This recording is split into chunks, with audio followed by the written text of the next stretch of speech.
ಮತ ಹಾಕಿದ ಕಾಂಗ್ರೆಸ್ ಮತ್ತು ಇಂಡಿ ಕೂಟಕ್ಕೆ ದೇಶದ ಮಹಿಳೆಯಾಗಿ ನನ್ನ ಧಿಕ್ಕಾರ ಇದೆ.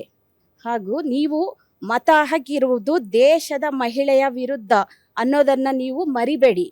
ಆದರೆ ಅದಕ್ಕೆ ತಕ್ಕಂತೆ ದೇಶದ ಮಹಿಳೆಯರು ಖಂಡಿತವಾಗಿ ಮುಂದಿನ ದಿನಗಳಲ್ಲಿ ಉತ್ತರ ಕೊಡುತ್ತೇವೆ. ಇವಾಗ 2023ಗೆ ಬಿಲ್ ಪಾಸ್ ಆಗಿತ್ತಲ್ಲ, ಅವ್ರ ಮಹಿಳೆಯರ ಪರ ಅಷ್ಟೊಂದು ಅಭಿಮಾನ ಇದೆ, ಅಷ್ಟೊಂದು ಕಾಳಜಿ ಇದೆ, ಯಾಕೆ 2024ಅಲ್ಲಿ ಇಂಪ್ಲಿಮೆಂಟ್ ಮಾಡ್ಲಿಲ್ಲ? ಅವರು ಮಾಡ್ಬೋದಾಗಿತ್ತು. ಅವ್ರದೇ ಪಕ್ಷ ತುಂಬಾ ಮೆಜಾರಿಟಿಯಲ್ಲಿ ವಿನ್ ಆಗಿತ್ತು, ಸರ್ಕಾರ ಫಾರ್ಮ್ ಮಾಡಿದ್ರು. ಈಗ ಎಲ್ಲ ಮೈತ್ರಿಕೂಟ ಪಕ್ಷನ ಸೇರಿಸ್ಕೊಂಡವ್ರು ಈ ಸಮಯದಲ್ಲಿ ನಮ್ಗೆ ಕಾಂಗ್ರೆಸ್ ಅವ್ರು ಸಪೋರ್ಟ್ ಮಾಡ್ತಾ ಇಲ್ಲ, ಏನ್ ಸೋಷಿಯಲ್ ಮೀಡಿಯಾದಲ್ಲಿ ಪ್ರೊಜೆಕ್ಟ್ ಮಾಡ್ತಾರೆ, ಇನ್ನೇನ್ ಒಂದೇ ಹೆಜ್ಜೆ ಇತ್ತಂತೆ ಮಹಿಳೆಯರಿಗೆ ಹತ್ತದಕ್ಕೆ ಪಾರ್ಲಿಮೆಂಟ್, ಕಾಂಗ್ರೆಸ್ ಅವ್ರು ಹಿಡಿದು ಹಿಂದೆ ಹಾಕ್ಬಿಟ್ರಂತೆ. 2024ಕ್ಕೆ ಹತ್ಬೋದಾಗಿತ್ತಲ್ಲ, ಒಂದ್ ಹೆಜ್ಜೆ ಅಲ್ಲ, ಇನ್ನೂ ಒಂದ್ 4 ಹೆಜ್ಜೆ ಮುಂದೆ ಇಟ್ಟು. ಯಾಕೆ ಹತ್ತಕ್ ಬಿಟ್ಟಿಲ್ಲ ಅವಾಗ ಇದೇ ಬಿಜೆಪಿ ಸರ್ಕಾರ?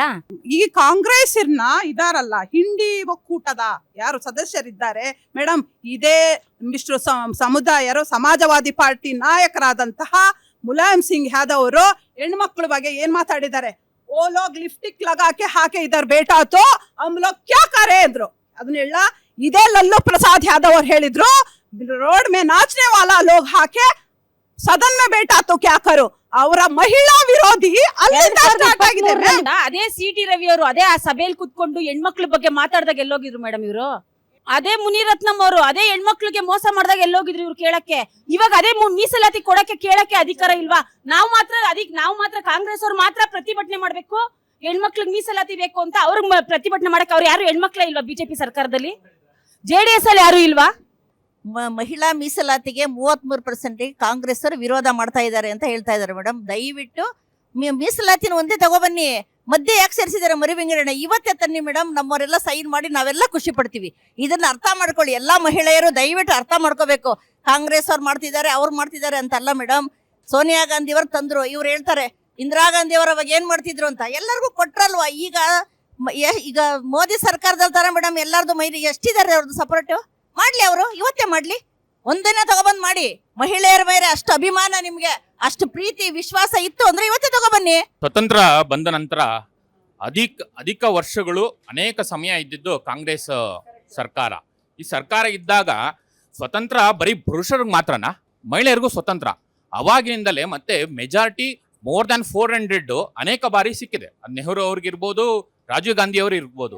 ಅವಾಗ ಈ ಒಂದು 33% ಇವತ್ತಿಗೂ ಕೂಡ ಹೋರಾಟ ಮಹಿಳೆಯರು ಯಾಕೆ ಮಾಡಬೇಕಾಗಿದೆ?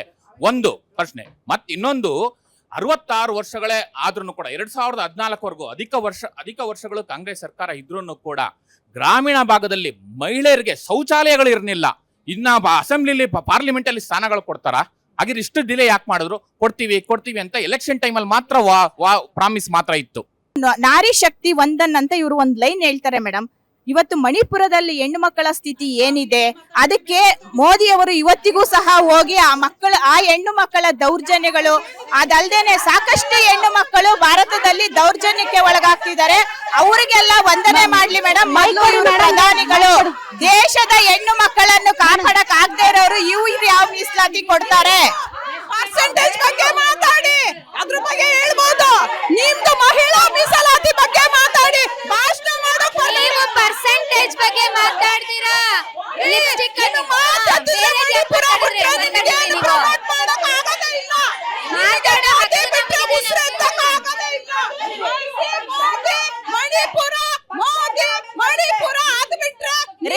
ಮಣಿಪುರದವ್ರು ಇಂಡಿಯನ್ಸ್ ಅಲ್ವಾ, ಭಾರತೀಯರಲ್ವಾ? ನಾಚಿಕೆ ಆಗಲ್ವಾ ಮಾತಾಡಕ್ಕೆ? ಹೆಣ್ಮಕ್ಳು ಬೀದಿಯಲ್ಲಿ ಹೇಳ್ಕೊಂಡಾಗ ಏನ್ ಮಾಡ್ತಿದ್ರು ನಿಮ್ ಮೋದಿ ಅವರು? ನಾಚಿಕೆ ಆಗಲ್ವಾ ಮೋದಿ ಅವ್ರಿಗೆ? ಹೇಳ್ರಿ ಮಾತನ್ನ ಅವ್ರಿಗೆ ಹೋಗಿ. ಎಷ್ಟು ಜನ ಹೆಣ್ಮಕ್ಳು ಈ ತರ ಆಗ್ತಿದ್ದಾರೆ?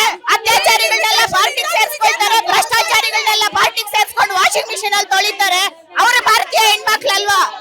ದೇವೇಗೌಡರಿಗೆ ಅವತ್ತು ಕಾಂಗ್ರೆಸ್ ಪಕ್ಷ ಪ್ರಧಾನಿ ಆಗೋದಕ್ಕೆ ಅವಕಾಶ ಕೊಡ್ತು.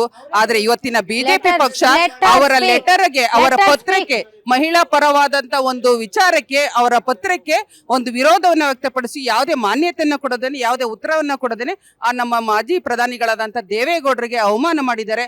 ಅದಕ್ಕಾಗಿ ನಾನು ಬಿಜೆಪಿಗೆ ಇಂಪ್ಲಿಮೆಂಟ್ ಆಗ್ಲಿಲ್ಲ, ಎಲೆಕ್ಷನ್ ಖಂಡಿತ ಆಗ್ಲಿಲ್ಲ. ಈ ಮೀಸಲಾತಿನ ಬಿಜೆಪಿಯವ್ರು ತಂದ್ಬಿಟ್ರೆ ಕ್ರೆಡಿಟ್ ಅವ್ರಿಗೆ ಸಿಕ್ಬಿಡುತ್ತೆ, ನಮಗೇನು ಸಿಗಲ್ಲ. ಒಂದ್ ನಿಮಿಷ 2023ಕ್ಕ ಸರ 2023ಕ್ಕ ಬಿಜೆಪಿ ಅವ್ರಿಗೆ ತಂದಿದ್ದು ಆವಾಗ ಎಲ್ಲರೂ ಅದಕ್ಕ ಅಂಗೀಕಾರ ಮಾಡಿದ್ರು, ಹಾಕಿದ್ರು. ಅವಾಗ ಕ್ರೆಡಿಟ್ ಬಂದಿತ್ತು ಅವ್ರಿಗೆ. ವಿರೋಧಿಸ್ತಾ ಇದ್ರಿ, ಯಾಕೆ ವಿರೋಧಿಸ್ತಾ ಇದ್ರಿ? ನಾನು ಮಂಜುಳಾ ಬಿ ಜಯದೇವ್ ಅಂತ ಹೇಳಿ 5 ಜಿಲ್ಲೆಯ ನಾನು ಉಸ್ತುವಾರಿ ಆಗಿದ್ದೇನೆ. ನಮ್ಮ ಕಾಂಗ್ರೆಸ್ ಯಾವತ್ತೂ ನಮ್ಮ ಹೆಣ್ಣು ಮಕ್ಕಳಿಗೆ ಮೋಸ ಮಾಡಿಲ್ಲ. ಅದಕ್ಕೆ ಹೊರಗೆ ಎಕ್ಸಾಂಪಲ್ ಹೇಳ್ತೀನಿ. ಮೊದಲ ಪ್ರಧಾನಮಂತ್ರಿ ಪ್ರತಿಭಾ ಪಾಟೀಲ್ ನಮ್ಮವರೇ ಆಗಿದ್ದಾರೆ, ನಮ್ಮ ಕಾಂಗ್ರೆಸ್ ಪಕ್ಷನೇ ಮಾಡಿರೋದು. ಮೊದಲ ಮುಖ್ಯಮಂತ್ರಿ ಮೊದಲ ರಾಷ್ಟ್ರಪತಿ, ಮೊದಲ ಪ್ರಧಾನಮಂತ್ರಿನೂ ನಮ್ಮ ಇಂದಿರಾ ಗಾಂಧಿ ನಮ್ಮ ಕಾಂಗ್ರೆಸ್ ಪಕ್ಷನೇ ಮಾಡ್ರ. ಸಾರಿ ಮತ್ತು ಮೊದಲ ಮುಖ್ಯಮಂತ್ರಿಯು ಸುಜನ ಕೃಪಲಾನಿ ಉತ್ತರ ಪ್ರದೇಶದ ಅವರು ನಮ್ಮ ಒಂದು ಕಾಂಗ್ರೆಸ್ ಪಕ್ಷದವರೇ ಮಾಡಿದ್ದು. ಮೊದಲ MLA ಡಾಕ್ಟರ್ ಮುತ್ತು ಲಕ್ಷ್ಮಿ ರೆಡ್ಡಿ ಅವರು ನಮ್ಮ ಕಾಂಗ್ರೆಸ್ ಅವರೇ ಮಾಡಿರೋದು. ತಡ್ರಿ ಸರ್, ಮೊದಲ ಮಹಿಳಾ ಸಂಸದೆಯು ಸಮ ನಮ್ಮ ಕಾಂಗ್ರೆಸ್ ಪಕ್ಷದೇ ಮಾಡಿದ್ದಾರೆ.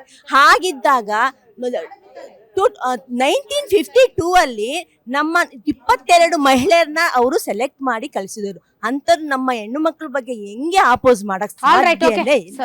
ಈಗ 800 ಸೀಟ್ಗೆ ಹೆಣ್ಮಕ್ಳಿಗೆ ಅವಕಾಶಗಳು ಜಾಸ್ತಿ ಸಿಗ್ತವೆ ಅಂತ ಅಭಿಪ್ರಾಯ ಆಲ್ರೆಡಿ ನಮ್ಮ BJP ಸರ್ಕಾರ ಪ್ರೂವ್ ಮಾಡಕ್ ಹೊರಟಿದೆ.